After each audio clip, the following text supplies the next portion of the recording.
নমস্কার, আমি মন পাখির পুলক ভদ্র। সবাই জানেন, সবাই চেনেন। একটা এই কাঞ্চনজঙ্ঘাময় রৌদ্রোজ্জ্বল সুন্দর একটা সকাল সবার জীবনে ফিরে ফিরে আসুক। এটা আমার একটা হোমস্টে। আমি হোমস্টে সম্বন্ধে যেটা বলি, পাহাড়ে হোমস্টে নিয়ে বিজনেস করার সম্বন্ধে যেগুলো বলি, সেটারই আর একটা এপিসোড এটা। তো এরকম একটা বড় বারান্দাওয়ালা আমার এই হোমস্টেটা, এটা আমার যত অতিথি এসছেন তারা প্রত্যেকেই পছন্দ করেন। সামনে প্রচুর চাষের বাগান, প্রচুর খেতি হয়। একদম সামনেই রাস্তা, যেখানে সকলের গাড়ি এসে, অতিথিদের গাড়ি এসে দাঁড়ায় এবং হোমস্টেতে তারা প্রবেশ করে। তো এরকম একটা ঝকঝকে সকাল।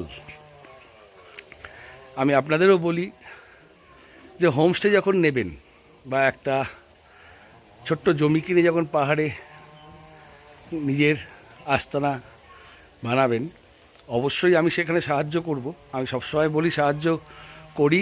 আপনারা আমাকে প্রচুর ফোন করেন, ফোন নাম্বার তো স্ক্রিনে দেওয়াই থাকে। এরকম খোলামেলা একটা জায়গা, যেখান থেকে সুন্দর কাঞ্চনজঙ্ঘা দেখা যায়, যেখানে এত সুন্দর সুন্দর ঘর আছে, আমি সেটাই বলি যে দেখে শুনে একটা হোমস্টে নেবেন। পয়সা এমন জায়গায় নষ্ট করবেন না যেখানে আপনার সেই পয়সাটা তুলতে খুব কষ্ট হবে। আমি তো সবসময় সঙ্গে আছি। কোনো রকম ভালো মন্দ জিজ্ঞাসা করার হলে অবশ্যই ফোন করবেন। আপনি জমি কিনে কনস্ট্রাকশান করুন বা একটা ছোট্ট হোমস্টে লিজ দিতে চান, তার জন্য আমি সব সময় আপনাদের সাহায্যে মন পাখি পুলক ভদ্র আবার আসবো। শুনতে থাকবেন বিভিন্ন রকমভাবে। আমার এই হোমস্টে থেকে এই নিচেটার তিস্তাও দেখা যায়, সামনে কাঞ্চনজঙ্ঘা। যাই হোক, সবার দিনটা ভালো যাক, সবাই ভালো থাকুন, সুস্থ থাকুন। নমস্কার।